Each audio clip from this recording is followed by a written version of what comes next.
অঙ্ক দেখবো আমরা, এটা কিন্তু খুবই সহজ এবং এটা কি বিভিন্ন মন্ত্রণালয়ের পরীক্ষাতে এই প্রশ্নটা আসছে। হ্যাঁ, তো এখানে কি বলা হয়েছে দেখেন, এক্স এবং ওয়াই উভয়ই বেজোড় সংখ্যা হলে, এক্স এবং ওয়াই উভয়ই যদি বেজোড় সংখ্যা হয়, কোনটি জোড় সংখ্যা?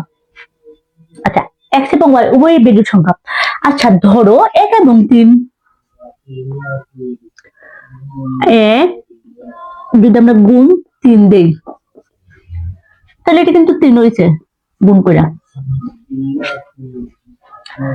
তো অবশ্যই মানে এক্স এবং ওয়াইটা হবে না, ঠিক আছে? এক্স এবং ওয়াই মানে এক্স এর মান যদি 1 ধরি এবং ওয়াই এর মান যদি 3 ধরি, উভয় কিন্তু বেজোড় সংখ্যা বলছে। এক্স এবং ওয়াই যদি আমি 1 এবং 3 ধরি, যদি গুণ করি, সেক্ষেত্রে মানে এক্স এবং ওয়াই যদি গুণ করি তাহলে এটার মান কিন্তু 3, মানে বেজোড় সংখ্যায় থাকবে।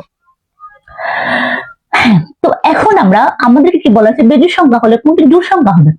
আচ্ছা এখন ধরো এক্স, এখন ধরো একটা অঙ্ক, হ্যাঁ, এক্স প্লাস ওয়াই। তো আমরা যদি এক্স প্লাস ওয়াই, তো যদি ধরো এক্স এর মান 1 ধরলাম প্লাস ওয়াই এর মান যদি 3 ধরি, মানে উভয় বেজোড় সংখ্যা বলছে, তাহলে 4।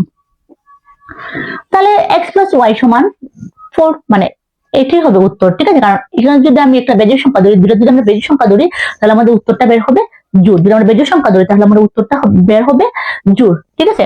তো আমাদের উত্তরটা কি হবে? উত্তরটা হবে কি x plus y, x plus y, ঠিক আছে? তো আমাদের উত্তর হবে এক্স প্লাস ওয়াই। এখন এটাও কেন হবে না?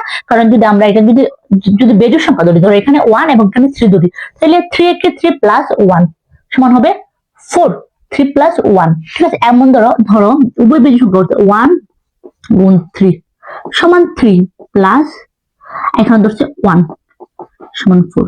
তো আমাদের তো উত্তরটা এখানে পেয়ে গেছি, তাই না? এক্স প্লাস ওয়াই, ঠিক আছে? তো এক্স প্লাস ওয়াই মানে এখানে যদি 1 প্লাস 3 ধরা হয়, তাহলে আমাদের কি হবে? হবে 4। আমাদের বেজোড় সংখ্যা, তাকে দুটো যদি যোগ করি তাহলে আমাদের সংখ্যা বের হয়ে যাবে। এখন এটা দেখো, পি এবং কিউ বেজোড় সংখ্যা হলে কোনটি জোড়? পি এবং কিউ যদি বেজোড় সংখ্যা হয় তাহলে কোনটি জোড়? এখন পি এবং কিউ 1 গুণ 3 সমান 3, এটা তো বেজোড় হয়ে গেল। তাহলে 1 যোগ, যদি আমরা বেজোড় সংখ্যা ধরি দুটা, তাহলে 2, তার মানে আমাদের যোগফল, তার মানে কি হবে 1 প্লাস 1, ঠিক আছে? তো 1 প্লাস 1 সমান কি হবে? 2 হবে। তো এখানে অপশন একটু ভুল আছে, আমি অপশনটা ঠিক করে দিচ্ছি, পি প্লাস কিউ। তো পি প্লাস কিউ হলে কি হবে? এটা হবে জোড় সংখ্যা।